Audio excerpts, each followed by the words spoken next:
Hoje nós vamos falar sobre a leveza da entrega. Repete comigo, a leveza da entrega. Quem aqui nasceu na igreja? Levanta a mão. Poucos. Alguns ali no fundo. Ó, o filhão aqui. Eu não sou uma pessoa que eu nasci dentro da igreja. Quando eu conheci Jesus, eu fui atraído de uma forma diferente. Por que eu estou falando isso? Porque uma vida com Jesus é leve. Repete comigo, uma vida com Jesus é leve. Queridos, eu cresci na esquina de uma igreja evangélica. E para te falar a verdade, eu sempre fui uma criança um pouco agitada. Um pouco bagunceira, digamos assim. Então vamos lá, vamos falar português claro. Eu era atentado demais. Eu era do tipo de criança que colocava fogo no parquinho. E todo dia eu passava na frente dessa igreja. E aquele povo estava ali adorando a Deus e nenhuma vez eles pararam e chamaram eu e falaram assim: filho, vem cá, deixa eu te dar um abraço. Jesus tem uma obra na sua vida. Jesus te ama. Nunca ninguém me falou isso. Pelo contrário, sabe o que eles falavam? Você vai queimar no inferno, menino. Vem para a igreja, senão você vai queimar no inferno. Eu nunca fui atraído pelo evangelho, pelo amor. Por isso que eu perguntei se alguém nasceu na igreja aqui. Porque talvez você tenha vindo de um tradicionalismo.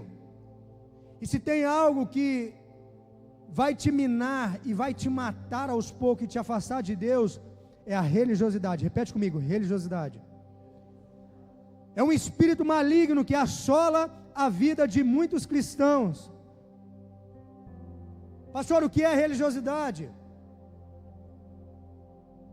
Era aquele povo que usava terno e gravata, com a Bíblia debaixo do braço, mas nunca pegou uma criança na rua e falou assim: vem cá, deixa eu orar por você e profetizar sobre a sua vida. Religiosidade é quando você talvez olhe um pastor com uma tatuagem no braço pregando a palavra de Deus e dentro do teu coração você julga. E não estou aqui para apontar dedo para ninguém, mas o que adianta você estar de terno e gravata, sendo que você não respeita a tua esposa? O que adianta você estar de terno e gravata, uma Bíblia debaixo do braço, sendo que você é desonesto nas suas contas? Isso é religiosidade. Religiosidade é quando alguém chega com uma calça rasgada e você olha de olho torto para essa pessoa porque ela está de calça rasgada. E por muito tempo foi colocado um jugo sobre a igreja. E viver com Jesus não tem a ver com o pode ou não pode, com imposição, mas é pelo amor. Repete comigo, pelo amor.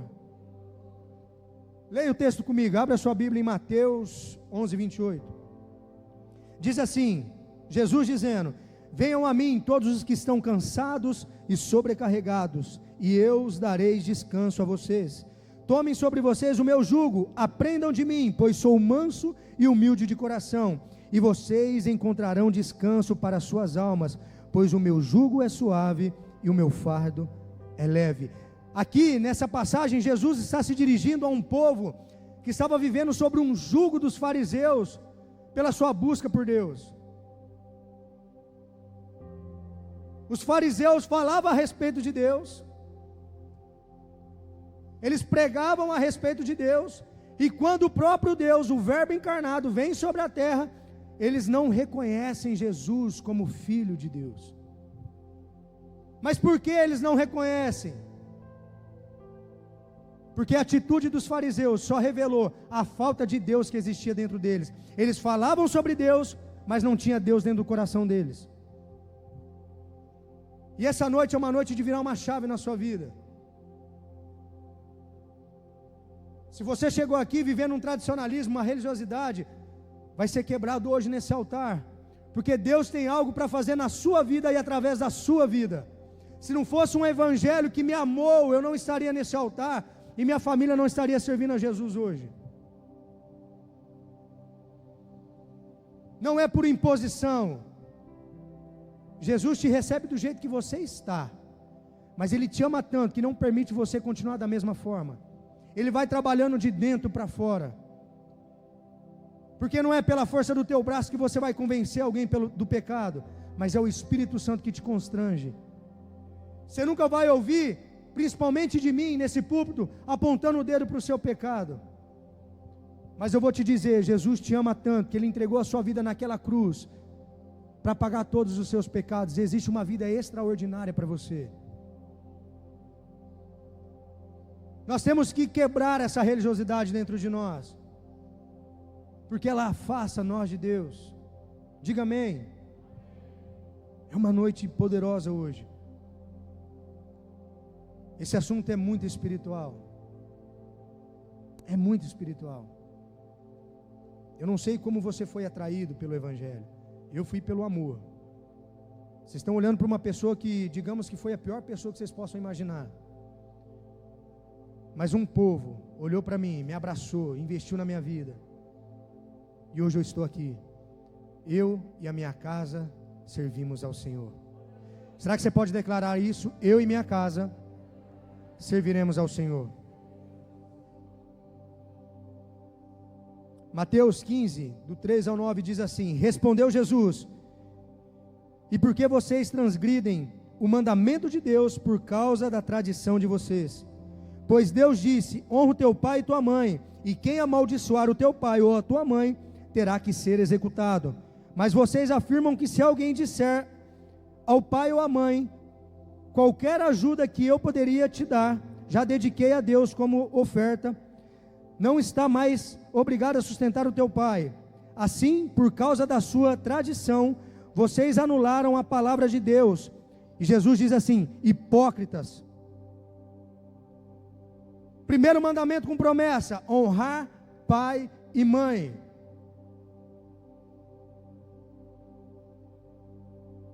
E o que Jesus está falando para os fariseus aqui é isso. Vocês querem falar sobre as regras, vocês querem falar sobre a lei, mas vocês não cumprem elas fielmente. Vocês estão quebrando um princípio. Eles começaram com uma intenção boa, preservar a lei de Moisés, amém. Só que eles começaram a colocar um jugo sobre isso. E mesmo no Antigo Testamento, quanto no Novo, tudo tem a ver com o coração. Não é legalismo, não é imposição. Se você olhar para o teu filho e dizer assim: você não vai fazer arte, porque se você fizer você vai apanhar. Primeiro momento ele vai dar uma recuada, mas isso vai impedir o teu filho de fazer arte? Não vai.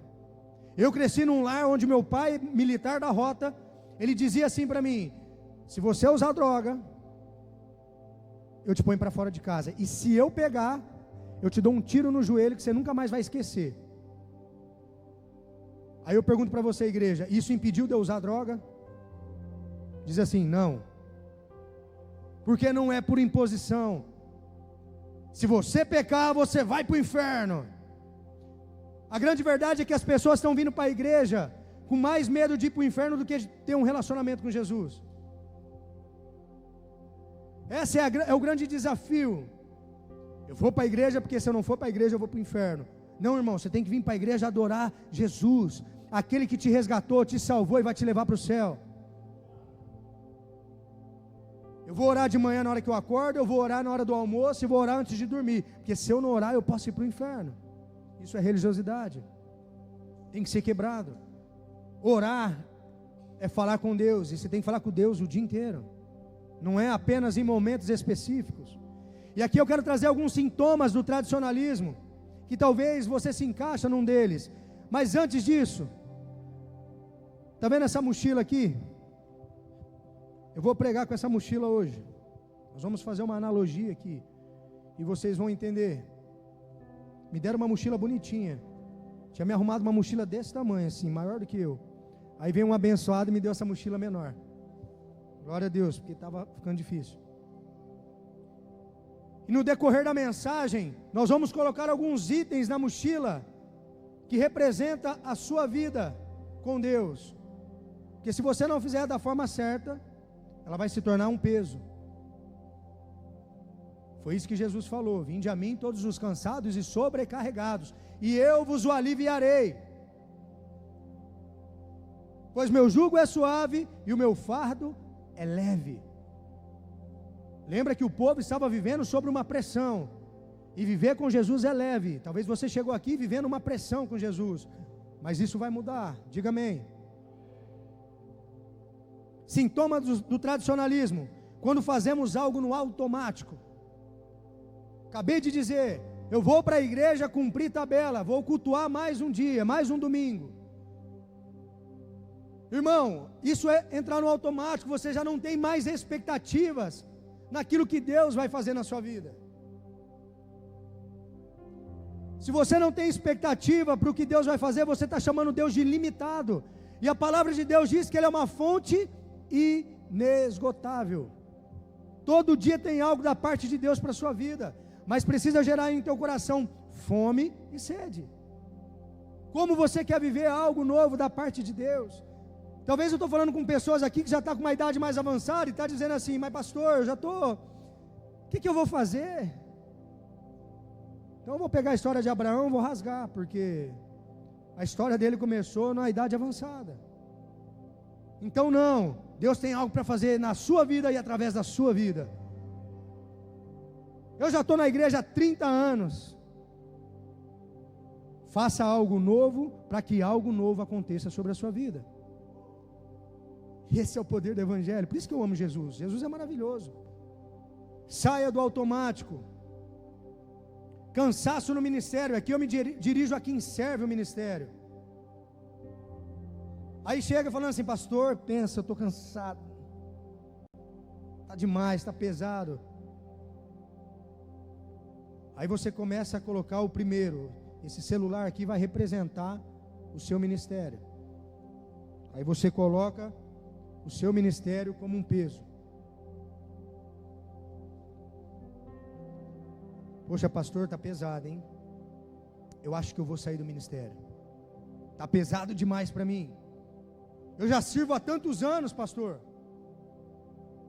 Isso é tradicionalismo, é religiosidade.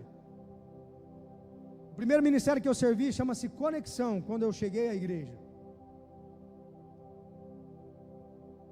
Em pouco tempo eu comecei a liderar uma equipe de 30 pessoas. E nessa equipe tinha um casal que já tinha quase 30 anos de ministério. Quando eles viram um cara novo chegando e liderando eles, sabe o que eles fizeram? Abandonaram o ministério.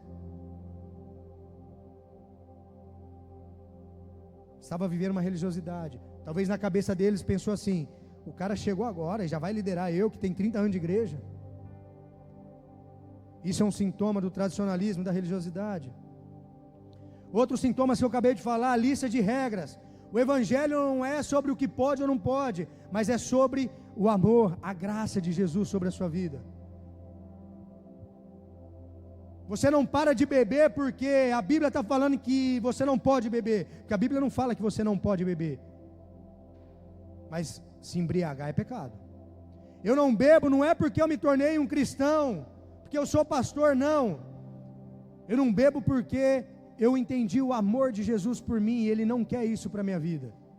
E como eu vou representar uma igreja, sendo que às vezes tem um irmão sentado aí que a luta dele é o álcool. Então eu faço por amor, não é porque ninguém mandou em mim.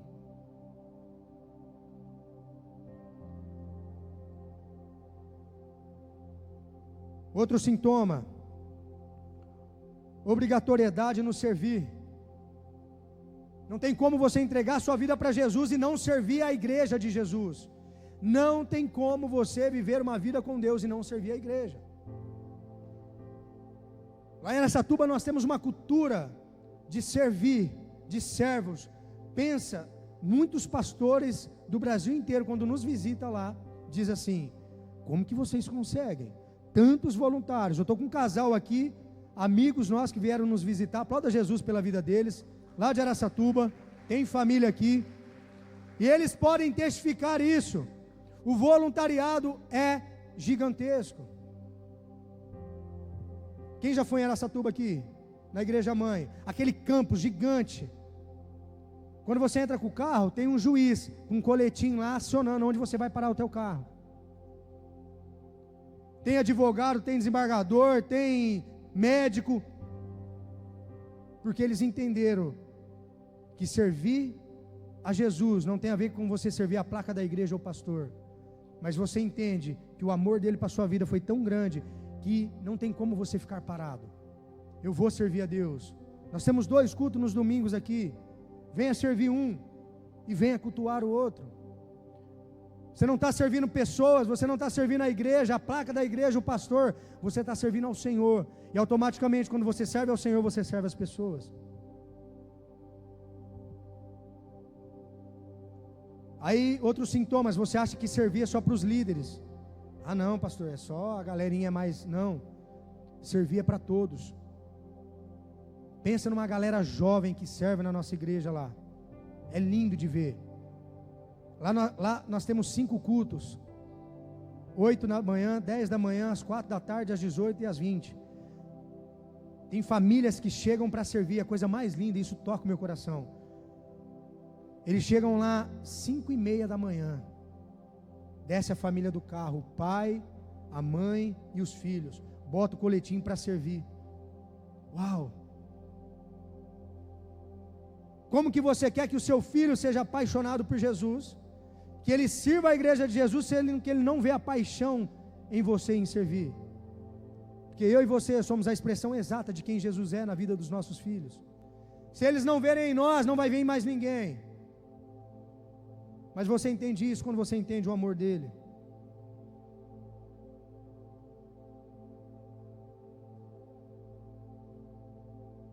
Digam amém.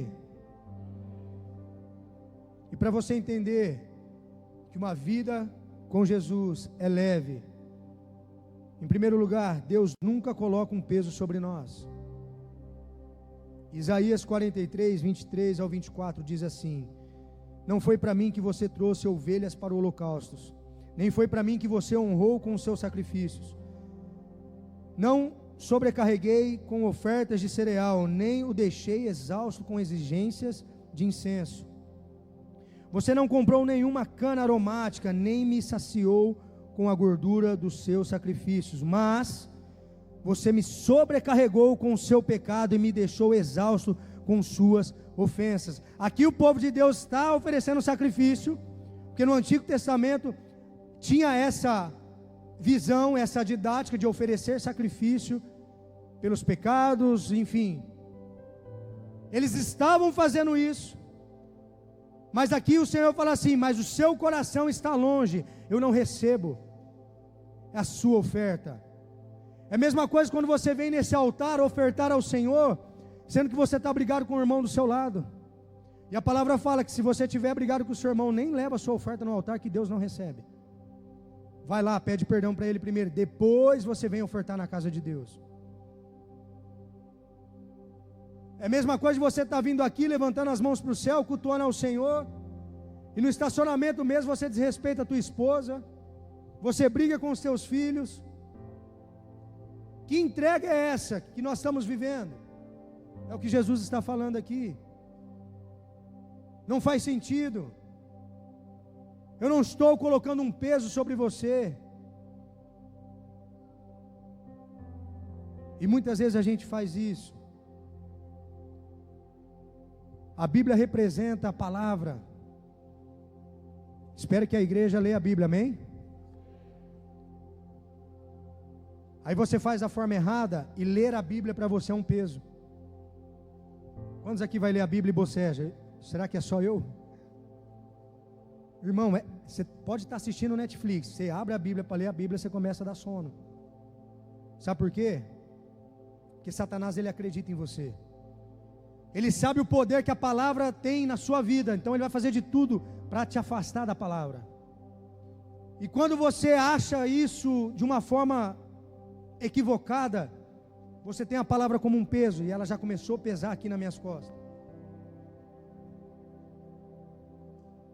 E a palavra de Deus não é um peso. Como eu disse, quando você está exposto à palavra, você está exposto à vida de Deus. Não trate como ordinário, como banal, algo que te tirou do inferno, te mantém de pé e vai te levar para o céu. Você está num culto como esse, você tem que beber da água viva que jorra da parte de Deus. Não pode ser um peso para você vir para a igreja. Não pode. Minha esposa, no começo do ministério, quando eu entreguei a vida para Jesus, eu amava servir ao Senhor. Pastora Neiva, tinha vez que ela falava assim: você vai ficar o domingo inteiro, eu não estou te vendo mais em casa. Eu fiquei com tanta paixão em servir, que quando não era minha escala, eu chegava na igreja e falava assim: vocês precisam de mim aí? Eu trabalhava de personal durante a semana, e nos meus horários de intervalo, eu ia lá para a igreja, chegava no pastor Biju e falava assim: posso te ajudar? O que tem para fazer aí? Porque eu entendi, foi naquele lugar que eu tive encontro com Jesus, e tive a vida transformada, então eu gastarei a minha vida aos pés dele, servindo a ele. E você precisa entender isso. Aplauda Jesus.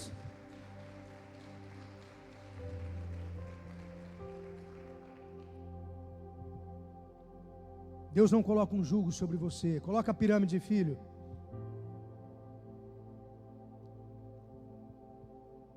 Muitos acompanham essa pirâmide. Deus em primeiro lugar, família depois, trabalho e igreja. Está errado. Como Deus está em primeiro lugar e a igreja por último.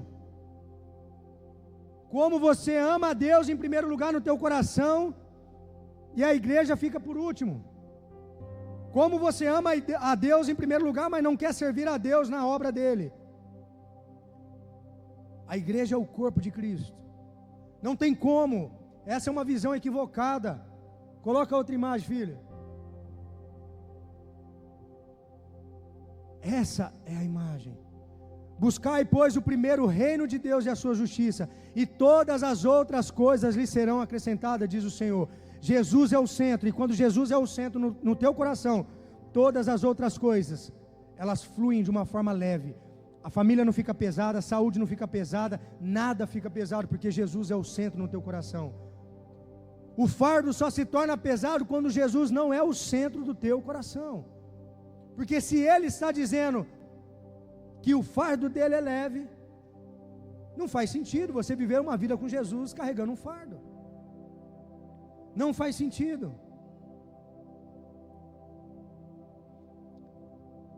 Em segundo lugar, para que seja leve, dependa de Deus e não de si mesmo. E aqui eu me dirijo aos boletos. Ei, irmão, quem aqui tem isso em casa? Glória a Deus. Vamos orar para alguém abençoar os boletos aí. Eu vou colocar os boletos aqui. Parece ser de papel e não pesa, mas pesa, irmão. Só quando vira o mês a gente sabe que pesa. Não coloque expectativa em você. Paulo diz: pois não sou eu mais quem vivo, mas Cristo vive em mim. Quando você entrega a vida para Jesus, não tem mais a ver com você, tem a ver com Ele. E muitas pessoas têm feito com a força do próprio braço. Se você coloca a expectativa no teu bolso, o dia que você for mandado embora do teu emprego e o mês for ruim, você vai se frustrar com Deus. Você vai entrar em crise, em desespero. Hoje o que nós mais vemos são famílias sendo destruídas por conta das finanças. A Bíblia fala mais sobre finanças do que sobre o amor, porque é tão espiritual quanto. Não coloque as expectativas no seu bolso, coloque as expectativas no dono da prata e do ouro. É Ele que vai te sustentar. E muitas pessoas estão se cansando, com crise de ansiedade, depressão, porque estão se atolando em dívidas. E quando você vai buscar ajuda, você busca em quem? No agiota, que ele vem com juros abusivos. Daqui a pouco tem um povo batendo no portão da sua casa, falando: dá o dinheiro. Não tem, então me dá seu carro. A sua família vendo esse desastre acontecendo no portão da tua casa. Busque no Senhor sabedoria para administrar suas finanças. É Ele que libera o recurso. Diga amém. Em terceiro lugar, descanse na hora certa. Salmos 37 diz assim: confie no Senhor e faça o bem, assim você habitará na terra e desfrutará segurança. Deleite-se no Senhor e Ele atenderá aos desejos do seu coração. Entregue o seu caminho ao Senhor, confie nele e Ele agirá. Ele deixará claro como a alvorada que você é justo, e como o sol do meio-dia que você é inocente.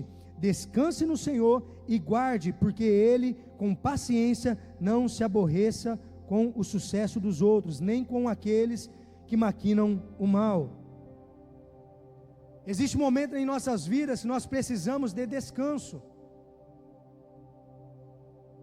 Muitas famílias estão se perdendo porque só pensam em trabalho, trabalho, trabalho, trabalho, trabalho e trabalho. Às vezes eu converso com alguns adolescentes que dizem assim: eu sinto falta do meu pai. Meu pai é só trabalho, trabalho, trabalho. Existe um momento que você precisa descansar, irmão. E é no descanso que Deus fala com você. Eu mencionei isso de manhã. Sabe qual que é o meu lugar de descanso? Para alguns deve ser uma tortura, mas para mim o meu lugar de descanso é a academia. É um lugar onde eu vou sozinho, coloco meu fone de ouvido. E se eu te falar os louvores que eu escuto, você vai falar assim: pastor, é mentira. Quando eu não estou escutando um podcast, alguma pregação, eu escuto gospel instrumental. Só o barulho dos instrumentos. E é o lugar onde mais Deus fala comigo. Na quinta-feira, me mudei na quarta, na quinta eu já fui lá na academia conhecer. E eu ali treinando, e Deus falou comigo uma palavra, eu compartilhei com o grupo da liderança da igreja. Algo que Deus tem a respeito do destino desse lugar. E é onde mais Deus fala comigo. Então às vezes você precisa de descanso. A sua vida está muito barulhenta e você não consegue ouvir a voz de Deus. Às vezes é no silêncio. Às vezes é no descanso. Não estou dizendo, irmão, que é para você sentar no banco, no sofá da tua casa e esperar a provisão de Deus, o favor de Deus. Não. Deus não gosta de gente preguiçosa. Repete comigo: Deus não gosta de gente preguiçosa. E agora eu vou para o mais pesado. Espero que esse notebook não funcione, porque se cair...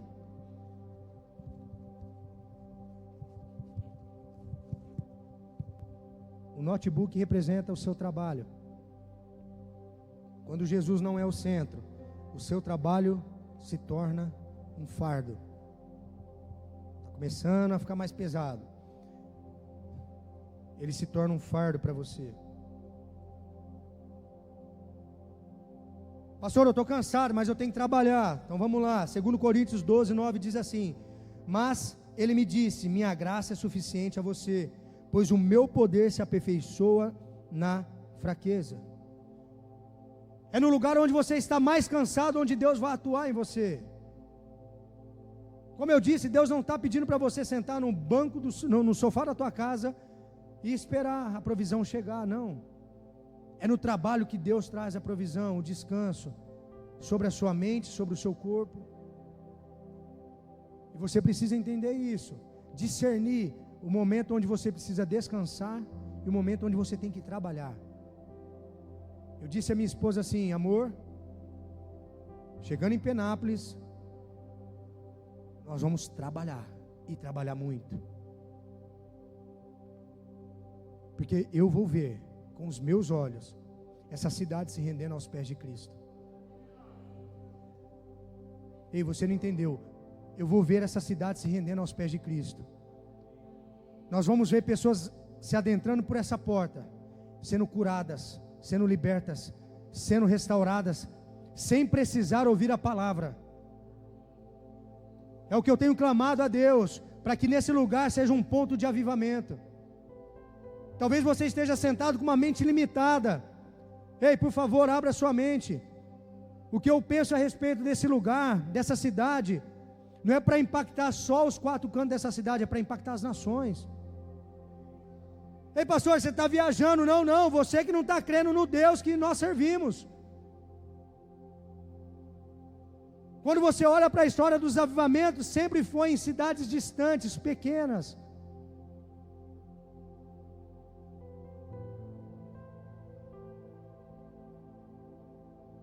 E é o que eu quero para essa cidade. E você precisa fazer parte disso. Mas você precisa ter Jesus como centro, porque caminhar com Jesus é leve. Repete comigo: caminhar com Jesus é leve. Em quarto lugar, e o louvor já pode subir, peça ajuda. Eclesiastes 4:9 diz assim: é melhor serem dois do que um, porque maior é a recompensa do trabalho de duas pessoas. Se caírem, um levantará o outro, mas pobre do homem que cai e não tem quem o levante. Ei, nós somos uma família, nós somos uma igreja, um corpo, mas ninguém é perfeito. Talvez você esteja aqui e alguém, um líder, um amigo, alguém te machucou, e você está com o coração fechado. Eu de antemão já peço perdão por essa pessoa, porque nós somos falhos, começando por mim. Não busque perfeição num pastor, num líder, porque ele não é perfeito. Ele não é perfeito. Busque ajuda. Entenda uma coisa: você não está caminhando sozinho, querido. Você não está. Não há poder no isolamento, mas há poder na unidade, porque um cordão de 3 dobras não se rompe tão fácil, diz a palavra.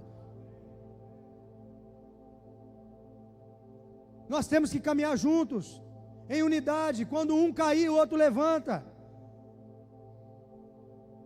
Não é porque eu estou nesse púlpito pregando que todo dia eu estou bem, irmão. Não. Vai chegar um momento que eu vou ligar para algum de vocês: vamos tomar um café comigo. Porque nós somos família, e toda família tem briga. Mas o que nós não podemos deixar é essa briga criar raízes. Libere perdão. Deus está falando isso para algumas pessoas aqui hoje. Tire essa mágoa. O perdão é uma mola propulsora que te alavanca e te empurra para o seu destino. Não tem como você viver com Jesus e não perdoar o seu irmão, afinal você foi perdoado na cruz. Que evangelho é esse? É religiosidade, é tradicionalismo. Peça ajuda. Moisés tem uma experiência incrível. Os amalequitas se levantam contra o povo de Deus. Moisés dá uma ordem para Josué ir para a batalha, e ele diz assim: eu vou subir no monte, eu vou estar intercedendo por você. E ele leva 2 pessoas, Arão, seu irmão, e Ur. Alguém sabe quem é Ur aqui? Ur foi mencionado na galeria dos heróis da fé, em Hebreus 11. Quem foi Ur? Ur foi aquele que segurou a mão de Moisés quando a mão de Moisés cansava.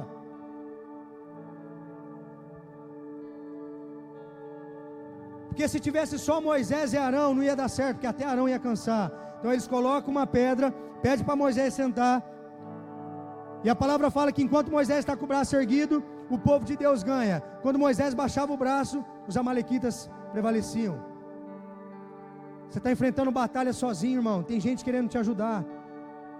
Para de enfrentar suas batalhas sozinhos. Abre o teu coração para Deus.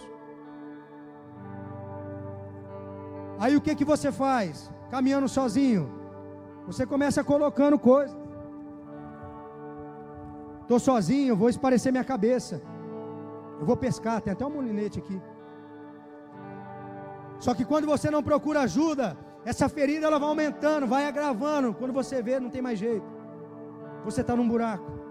Você não está sozinho. Começando por mim, olhem para mim, igreja.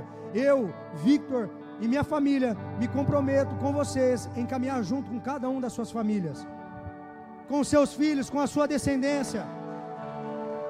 Deus não me mandou aqui por acaso, não. Eu não estou aqui para cumprir uma tabela, não. E da mesma forma eu falo: caminhe com a minha família, caminhe com a minha casa. Nós vamos crescer, nós vamos romper e viver o propósito que Deus tem para nós. Mas Jesus tem que ser o centro no teu coração. Não pode ser pesado. Não pode ser pesado. Em último lugar, se coloque em pé. Meu Deus, Deus está aqui.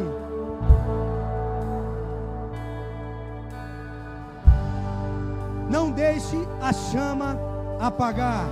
Repete comigo: não deixe a chama apagar.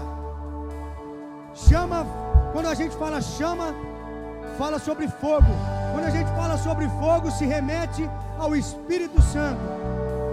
Que em Atos 12 ele vem como um fogo. Então aqui está falando assim: ei, não deixe o Espírito Santo apagar dentro de você. Porque sem o Espírito Santo você não vai a lugar algum. Sem o Espírito de Deus você não consegue nada. Sem o Espírito de Deus o fardo vai ser pesado. Pastor, o que eu preciso fazer? Você precisa se render a Jesus nessa noite. Abrir os braços e dizer assim: Jesus, tira o meu fardo. Ei, Jesus tira o fardo. É leve, é leve. Viver com Jesus é leve. Ele carrega o nosso fardo. É leve caminhar com Jesus. E é isso que Deus tem para você nessa noite. Ele quer trazer leveza para a sua vida. Ei, desistir não é uma opção. Desistir não é uma opção. O altar está aqui, eu quero orar por você. Vem aqui para o altar. Se você precisa de um renovo, se você precisa de um óleo sobre a sua cabeça, vem aqui para o altar, nós vamos orar e clamar pela sua vida. Não tenha vergonha, irmão. Altar é lugar de rendição, não é lugar de vergonha. Aqui é onde Deus vai manifestar sobre a sua vida. Você que está com a sua família, vem aqui. Você que é casal, vem aqui na frente. Queremos liberar uma palavra sobre a sua vida. O nosso grupo de intercessão está aqui. Jesus te convida hoje para tomar o fardo que você está carregando. Você não precisa caminhar sozinho. Você não precisa caminhar sozinho. Coloque diante dele os seus medos, as suas aflições.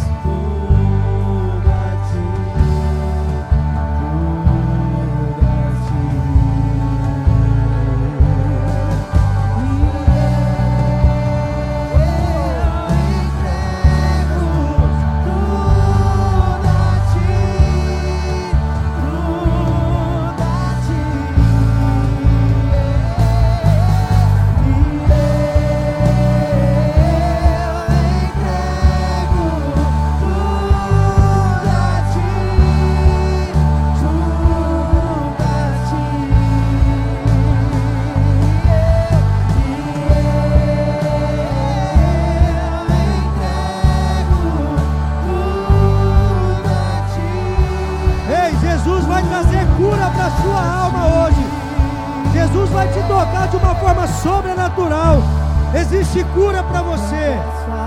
Você não é o abandono que você recebeu. Ei, você não é. Isso eu estou falando para pessoas aqui que foram abandonadas. Você não é o abandono que você recebeu. Você é filho, você é filha de Deus. Ei, Deus não desiste de você. O Deus que criou o céu e a terra não desiste da sua criação. Ele não desiste de você. Ele tem algo para fazer na sua vida. Receba o toque do Espírito Santo agora. Receba o toque do Espírito Santo agora. É isso que Ele quer fazer na sua vida. Há um novo tempo, há uma nova história sobre a sua vida. Não é uma palavra clichê, não. É o poder de Deus sobre a sua vida.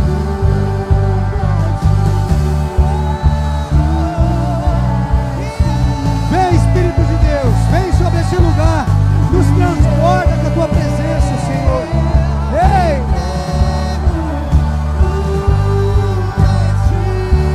Seja cheio do Espírito Santo, seja cheio do fogo do Espírito Santo. Ei, vocês não estão entendendo. Meu Deus!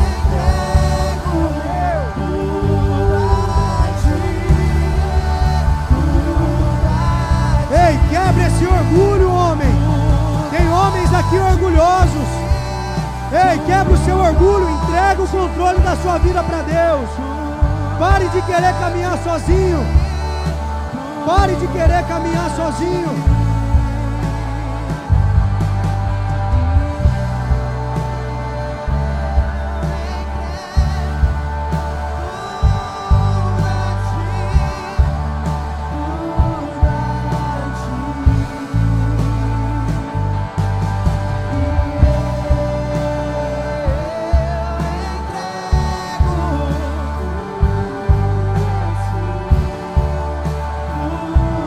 Pai, eu declaro em nome de Jesus todo fardo pesado que o seu povo carrega, sendo tirado agora pelo poder que há no nome de Jesus. Eu declaro sobre essa igreja, sobre cada família representada aqui, um crescimento, uma expansão, e a unção que Deus derramou hoje de manhã na alvorada, é uma unção de governo. Eu quero liberar sobre a sua vida agora, estenda as suas mãos, levanta bem alto, uma unção de governo, governo espiritual, governo emocional, aonde você colocar a planta dos seus pés.